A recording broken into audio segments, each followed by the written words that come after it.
I didn't sleep the night we buried my daughter. I sat in her childhood bedroom, the one I hadn't changed since she left for college 17 years ago, and I held the small stuffed rabbit she'd carried everywhere until she was 9.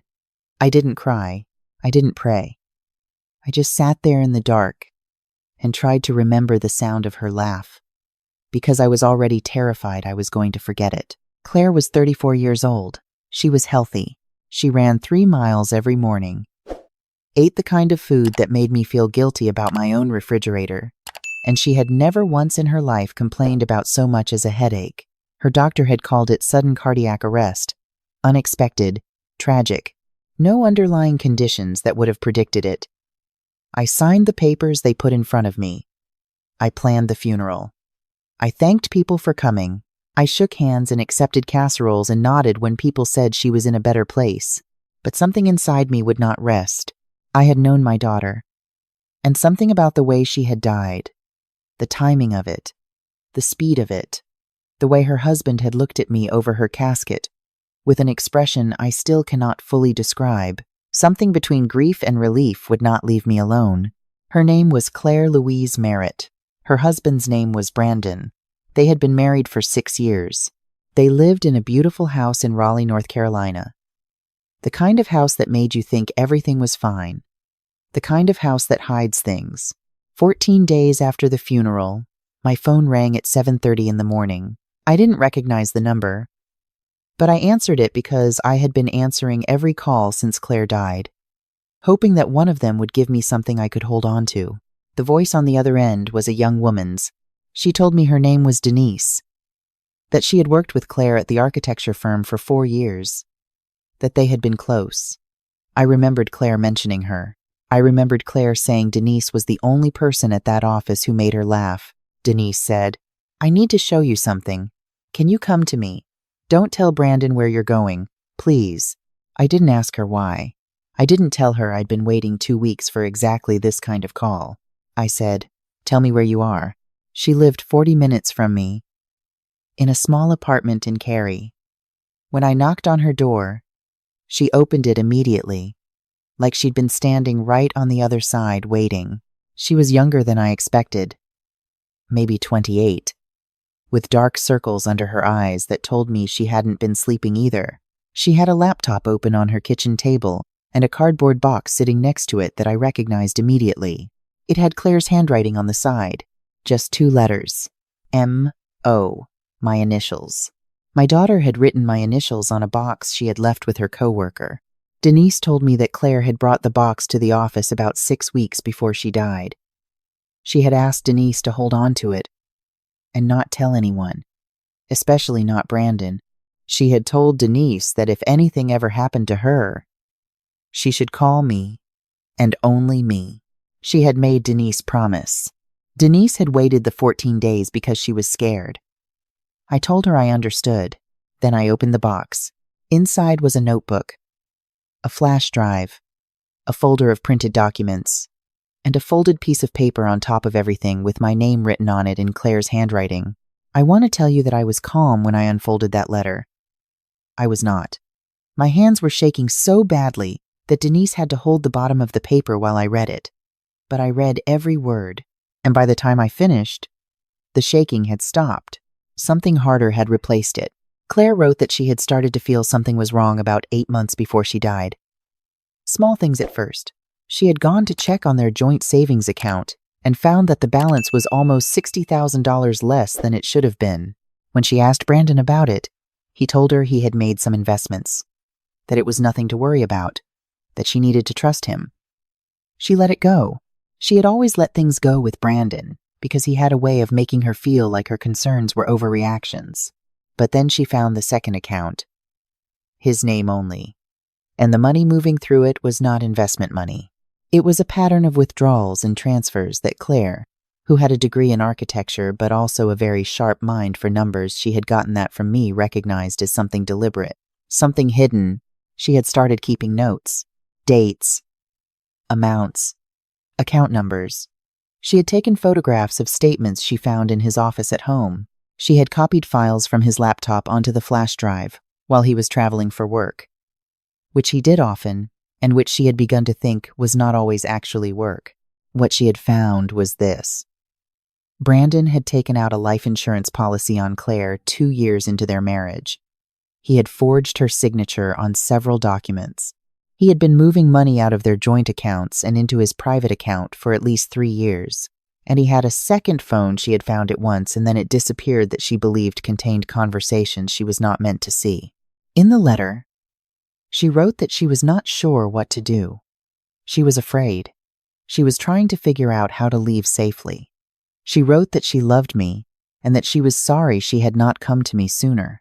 The last line of the letter said, "If you're reading this, I need you to be smarter than I was. Don't go anywhere near him alone. Please, Mom. Go to the police first." I read that last line 3 times. My daughter, even in her fear, had been trying to protect me. I put the letter down. I looked at Denise. I said, "Has anyone else seen what's in this box?" She said no. I said, "I need you to make copies of everything, right now, before I take any of it. Can you do that?" She said yes. While she used the printer in her home office, I sat at her kitchen table and I made a phone call. Not to Brandon. Not to any of Claire's other friends or relatives. I called a detective named Roy Haskins, who had been the husband of my best friend for 30 years, and who had retired from the Raleigh Police Department 2 years ago. I told him I needed to talk to someone I trusted, who understood how evidence worked and how not to destroy a case before it started. Roy told me to do nothing with the original documents until I had spoken to an attorney. He told me to keep copies somewhere Brandon could not access. He told me that if I believed what was in that box suggested a crime, the right move was to go to the police with documentation, not to confront Brandon directly. He said confronting Brandon directly could get me hurt, could give him time to destroy evidence, or could compromise any investigation. He said, "Margaret, listen to me. You do this the right way or you risk him walking free." I had raised a daughter who had tried to face this alone, who had done everything right in collecting evidence, and everything wrong in not trusting that someone would believe her. I was not going to make the same mistake. I asked Denise if I could sit at her kitchen table for 2 hours and use her printer and her internet. She said she'd make coffee. I spent the next 2 hours organizing everything Claire had left. I made a timeline of every transaction I could find in the documents, going back 3 years. I noted the dates the life insurance policy had been taken out, the dates of the forged signatures, the patterns in the account transfers. Claire had done most of this work already. I was just putting it into a form that could be handed to someone official. Then I called my own attorney, a woman named Sandra who had handled my late husband's estate, and who I had trusted for 15 years. I told her what I had. She told me to come in that afternoon. Sandra reviewed everything with me for 3 hours. She agreed that what Claire had documented looked serious. She made calls while I sat in her office. By 5 o'clock that evening, I was sitting in a conference room at the Raleigh Police Department with 2 detectives, a printed copy of the timeline I had made, and every photograph and document from Claire's box. I did not go to that meeting alone. I brought Roy, who knew how these conversations worked, and Sandra, who made sure I said what I needed to say, and nothing that could hurt the case. I had my phone in my pocket with the voice memo app recording everything, not because I didn't trust the detectives, but because Claire had taught me, through the worst possible lesson, to document everything. The detectives listened for a long time. They asked careful questions. They told me that what I had presented gave them enough to begin an investigation. They told me that I needed to stay away from Brandon, that I should not let him know what I had found, and that I should call them immediately if he contacted me about anything related to Claire's estate, her belongings, or her insurance. I said, "He hasn't contacted me at all." One of the detectives, a quiet woman named Tillman, wrote something in her notepad and didn't look up when she said, "That's interesting." I drove home that night feeling something I had not felt since Claire died. Not peace, not hope exactly, something more like direction, like the ground was solid under my feet again. Brandon called me 3 days later. It was the first time I had heard his voice since the funeral, And the first thing he said was that he wanted to come over and discuss Claire's personal belongings, that he wanted to go through things together as family.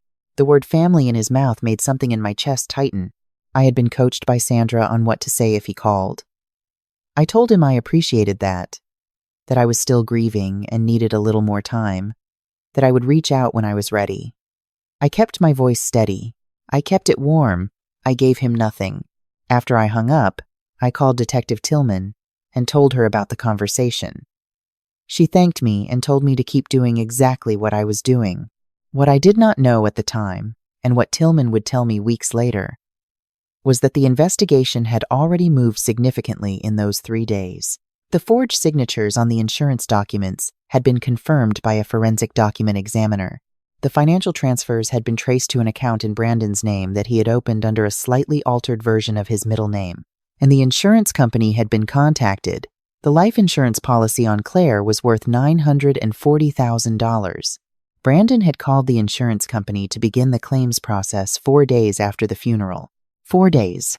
He had also, the investigators found, been in contact with a woman who lived in Charlotte, someone he had been seeing for at least 2 years. She had no knowledge, as far as investigators could determine, of what Brandon had done, but the relationship itself established a motive that made the picture very clear. The toxicology report on Clare took 6 weeks to come back. I had not known the detectives had requested it. Tillman called me on a Tuesday morning and asked if I could come in. I drove to the station with Roy and Sandra, the same way I had the first time, because I had learned by then that you do not face these things alone if you don't have to. The expanded toxicology panel, ordered because of what the investigation had uncovered, found something the initial autopsy had not tested for: a compound, not something that would show up in a standard cardiac workup, which is exactly why it hadn't. The medical examiner's office was reopening Claire's case. I sat in that conference room and I listened to the detective explain this to me. And I want to be honest with you about what I felt. I had already known. Somewhere in the part of me that had been sitting in that dark bedroom holding a stuffed rabbit, I had already known that my daughter had not simply died. Having confirmation was not a relief. It was not a collapse. It was a weight settling into a place that had been waiting for it. I asked Tillman what happened next. She said, "We arrest him."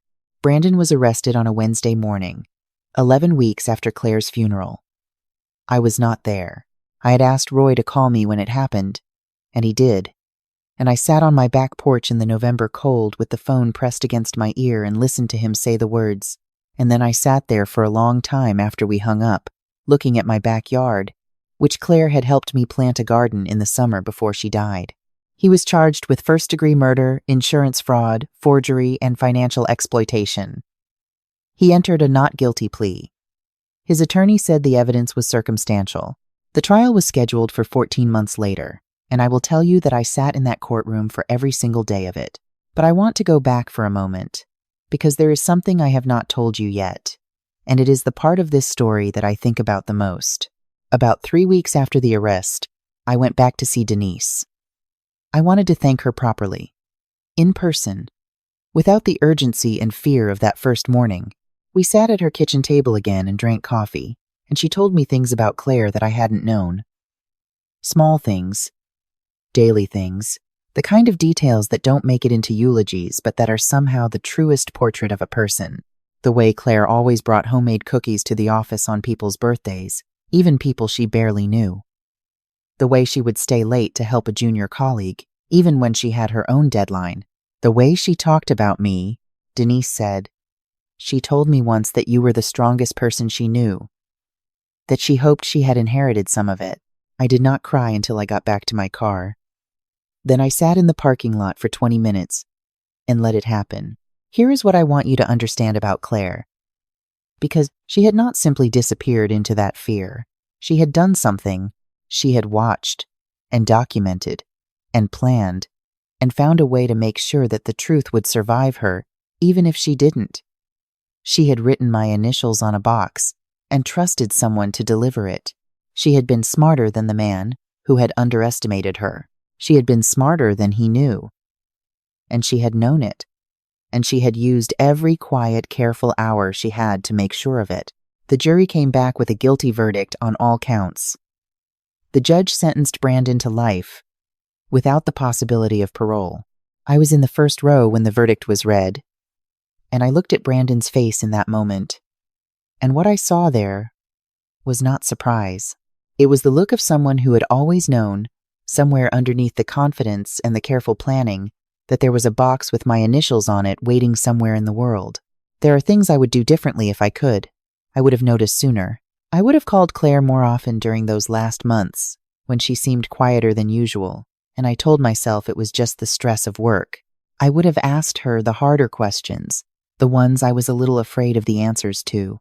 I would have made it clearer, earlier, that there was nothing she could tell me that would make me love her less, or believe her less, or be anything other than completely, entirely in her corner.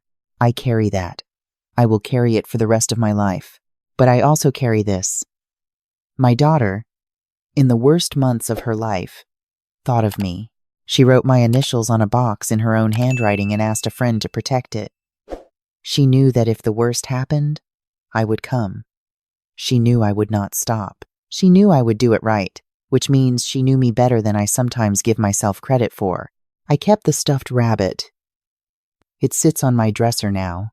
I talk to her sometimes, which I know sounds like something a grief counselor would gently redirect. But I'm 63 years old, and I've earned the right to do what I need to do. I started a support group 6 months after the verdict. There are 11 of us now, mothers, mostly, and a few fathers, and a sister. All of us people who looked at a loss and felt something in it that wouldn't let us be quiet. We meet in the fellowship hall of my church on Tuesday evenings, and we drink bad coffee, and we talk about what we noticed and what we didn't and what we wish we had said. I tell them what Claire told me in that letter, because it is the truest thing I know to pass on. Go to the police first. Bring someone with you. The bravest thing is not the confrontation. The bravest thing is doing it carefully enough that it actually works. My daughter taught me that. She did it in the hardest way possible. But she taught me, if you are watching this and something in it sounds familiar, something in the timing of a loss, something in a glance you couldn't explain, something in the money that didn't add up, something in the way someone looked at you over a casket, please do not wait for certainty before you ask for help. You don't need to have all the answers before you pick up the phone. Claire didn't either. She just needed to be believed. We all do. I love you, baby girl, every single day.